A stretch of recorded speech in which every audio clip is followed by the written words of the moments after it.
Hey, what's up, everybody? Pat here, grateful recovering alcoholic and addict, just like every day. Guys, please don't forget to subscribe, leave the video a like, drop me a comment, and by all means, share with anybody you think might get something out of it. Whew. How is everybody today, guys? Happy Friday. We made it through this week. Whoa, wow, what a week.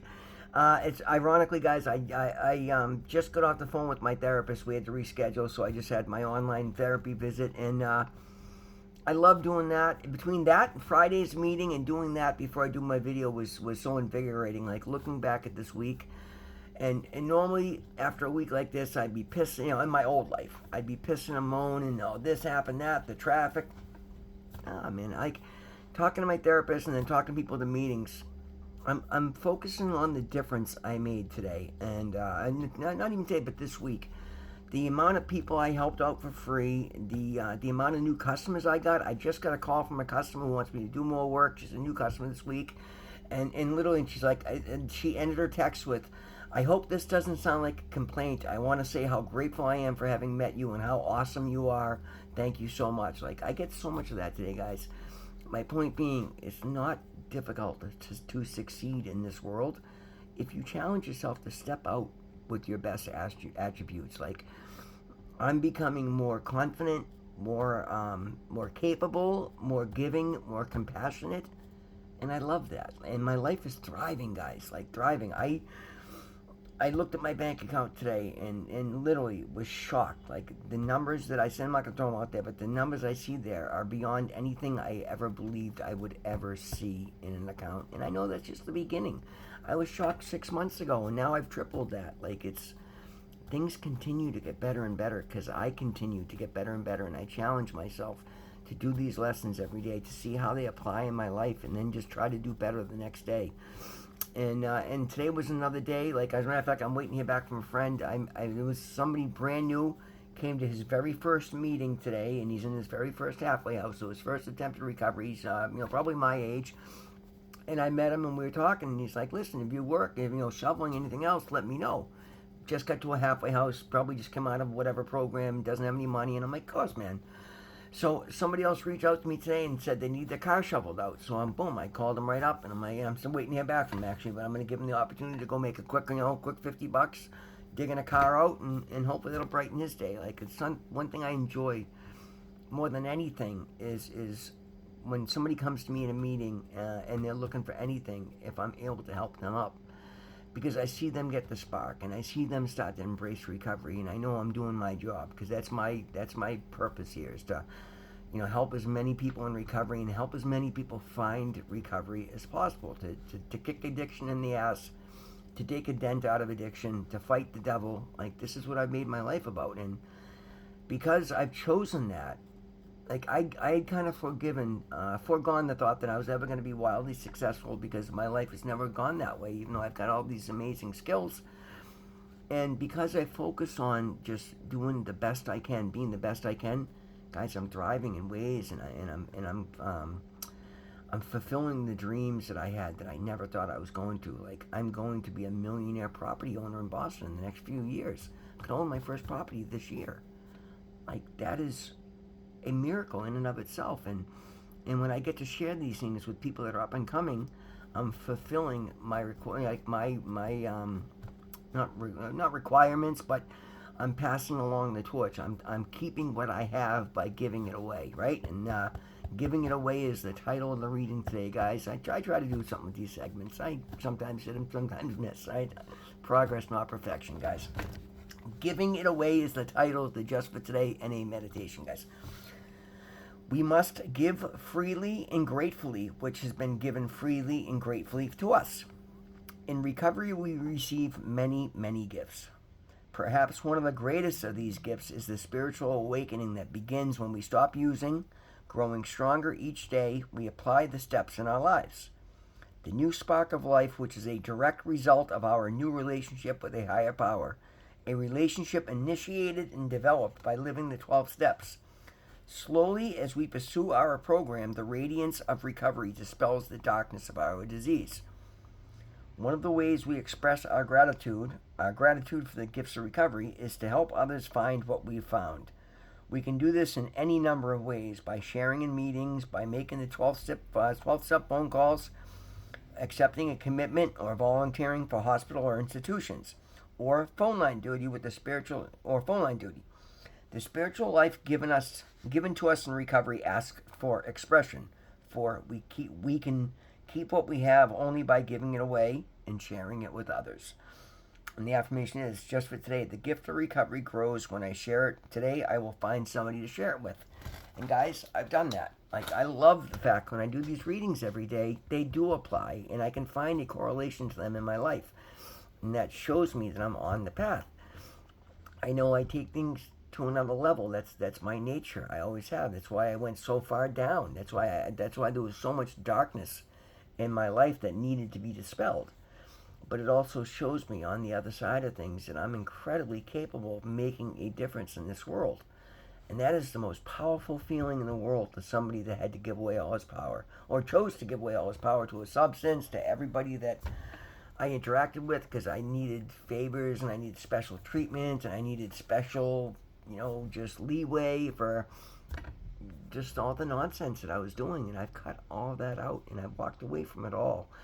And in doing so, I've found a new way to live this beautiful new life. Like, guys, I was even saying to my therapist, like, sometimes it's really difficult to convey the amount of joy and beauty that I'm bringing into my life and then into the community around me, for fear of sounding incredibly cocky and self-filled, and I'm not. And I'm finding these things by doing things for other people, to being of service for other people. Like, we did a reading today out of the Living Sober book, which was telephone therapy. And again, I look at it and I'm like, oh, great time for this reading. Like, I've just been commenting lately how I've got 40 or 50 people that I communicate with during the week. And then some Sundays I'll just start uplifting people's days as I leave church. And it ends up being 3 hours of texting and phone calls and just, sharing joy and encouraging others. Like, I'm living my program, and yet, and because that I am, guys, I encourage you, if you want to see a transformation, go back and look at my first videos. That was me a year ago, sitting in the same seat, doing the same videos in the same phone, the same location, and yet I look so much younger, so much more confident, so much happier. Guys, literally, I had such bags under my eyes. I look like I was 75 years old. And again, I'm not saying I'm some GQ young supermodel today, but the physical difference is unbelievable. The clarity I have in my eyes, I look 10 years younger, and I just leave it at that. Guys, the strength I have from going to the gym every day, the fellowship that I get to enjoy by stepping up and chairing my meeting. And it's funny, my friend Marlene was like, oh, if you're sick of chairing, I'll chair for you Friday. And she was not able to make it today, but that was okay, because I'm like, no. I'm like, I love chairing the meetings. I love engaging with my recovery, because otherwise, I, just like everybody else, sit there and if I'm not being, that's why, guys, I'm saying I'm very active in my recovery, because the more outspoken I am, the more benefit I get. If I sit back and just go to a meeting and just sit there, and not that anything wrong with it, because sharing and everything else is all part of it, but I like interacting with everybody. I like the opportunity to be of service in the meeting, because then I'm getting to know everybody. Because again, as I'm getting that added responsibility of that leadership role, I want to make the most out of it, and it shows me where my motives are, because I want to make every single person that comes in feel welcomed, feel important, let them know that I know their name, that I'm sharing their joys. As I'm signing attendance slips at the end of the meetings, I'm commenting and talking to people about different things that they shared about, letting them know that I'm listening and that their voice matters, and I am identifying with them. And then I'm throwing things back at them, saying, you know what, I've been through something similar. This is what I found. Like, that's what fellowship's all about. That's what keeping what we have by giving it away. And the more we give it away, the stronger it gets, the bigger it grows. It's absolutely amazing, guys. I'm so, like, after the week I've had, guys, this has been a challenging week. Not in a way that a lot of bad things happened, but I've answered a lot of calls. I've done a lot of service work, both in recovery and in my business. I've had some very challenging stuff, guys. It's 4 degrees outside with a -8 degree wind chill factor. People's pipes are freezing up. And some of my new customers don't know me, so they don't know that what I say goes, and I know what I say before I say it, so they're questioning this and that, and I'm having to go out of my way to prove this, that, the other, and then to spell. There so many people out there, guys. Just being honest. Whatever you do for your work, be honest. I've had to straighten out um, some of my new customers, like, oh, well, my former guy told me this, and I'm like, he was telling you that so he could rob you blind, and I won't do that. And that's one thing I'll never do, is I won't sign off on somebody else's lie, even though it's opening the door so I could turn on and do the same thing and collect all this money. It's dishonest, and I could never sleep with myself. In my spiritual business, my spiritual awakening, my spiritual growth would be halted if I did. So now I'm put in a position where I'm having to correct them in the nicest, kindest way possible, and then prove to them that I'm right, even though they're like, and because again, guys, be honest. I'm doing this as a point of pride, to walk the walk of my talk, to prove the courage of my convictions, because I am. God is rewarding me in ways I never dreamed possible, guys. If you saw the amount of money that I've saved this year, you'd shit your pants. Like, literally, I do every time I look at my bank account. It's shocking to me, and I've got money owed to me out everywhere. I've got 5 post-dated checks in my wallet right now because I trust my customers. And like, oh, listen, no problem, because I'm not worried about anything today. I had a woman ask me yesterday. She goes, oh, I was replacing an $800 blower motor in her furnace, and she's like, oh my God, do you want me to give you that money up front? I'm like, no, it's fine. I'm like, and guys, in the past, yeah, I would have had all this anxiety. Oh, I hope it's not the blower motor. I can't afford to go buy it. Oh, it's so much money. I can't buy. Like, no, I don't have to do any of that today.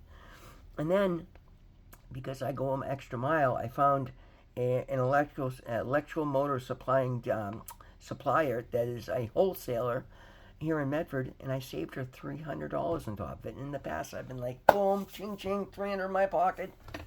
No, she's a lady on a fixed income with a renter. Like, no, I was able to do it cheaper and give her a better price, and it just invites more work into my life. Guys, when you practice these principles in all your affairs, when you show up the best version of you, and guys, it doesn't mean I go in and I hold myself to this unreasonable standard, right? Yesterday's a prime example. As I'm running the meeting, it was a lull in people, because we do by show of hands on Thursday. My friend Timmy had spoken. I identified so deeply with Tim. I got to get Tim's number. I'm thinking about asking him to be my sponsor. I really like Timmy, and I like his recovery program. He's a really somebody I respect deeply. Nobody wanted to follow what he had said because it was like, boom, drop the mic, right? And so nobody was raising their hand. And I'm like, okay, well, then I'll take it. And I did, off the fly. And I hadn't thought about what I was going to say. And I came up with 3 or 4 different points. And I kind of jumped around. And after my share, and typically when I share, people come up share and say to me, I get a lot of compliments on my shares. People can identify with me. I'm very open. I'm very honest. I'm very authentic. And I felt like I really jumbled it. And for a split second, I was almost like, oh, this is the second time in front of Jimmy I've jumbled what I said. Like, guys, nobody cares. Like, I'm gonna see him again, and I'll speak, and something I say will mean more, and what am I so worried about what somebody else thinks? Like, I know Timmy respects my recovery. He knows I'm chairing a meeting. He knows who I was in my last attempt. We have some history together, not from him getting high, but he was him. I went into my first NA meeting when I was still active on his 6-month anniversary.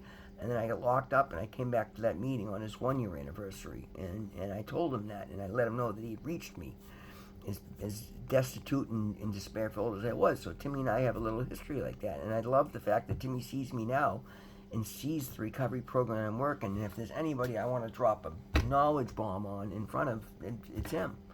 Well, no, I got to check my motives on that. Like, now I'm trying to impress somebody. I got to impress God, and I got to help as many people as I can. Timmy's got 10 years of sobriety. He's working a great program. Yeah, I want to ask him to be my sponsor, not so I can impress him, so that I can be more like him. And that's what I got to remember at the end of the day, guys. And if you do these things, it's not always easy, guys. Like, I've had to check my ego over and over and over. And then as I get a little stability and things start to get good in my life, I have to check my ego again. Ego is okay because competition is important, and it brings out the best in us. But only when it's kept in check. When your ego runs wild, we start writing checks that we can't cash, and that puts our recovery in peril. It can run us out of a meeting. It's why I'm so incredibly, like, one thing I noticed, I'm incredibly careful about what I say in my meetings to make sure it's honest, authentic, and it's not going to hurt somebody's feelings. Not because I'm afraid of confrontation at this point, because I'm afraid of being the reason somebody leaves a meeting or doesn't feel welcomed back, and then God forbid they end up overdosing, dying, or guys, we're playing with our lives here. Not only yours, but other people's. We keep what we have by giving it away, and the more we give it away, the more it grows, and the more it invites blessings into your life. This program is amazing. It's not always easy. It is very simple. Don't follow the steps, do them as they're laid out. Don't be your own sponsor. You're not your own you are not your own higher power, and you're not anybody else's. Like, these are the ways I keep my ego in check, and then I just try to be as welcoming and inviting as I can. And all these things I thought I could never do. Like, I go back to the day before I started my videos, guys. I had an absolutely paralyzing fear of public speaking.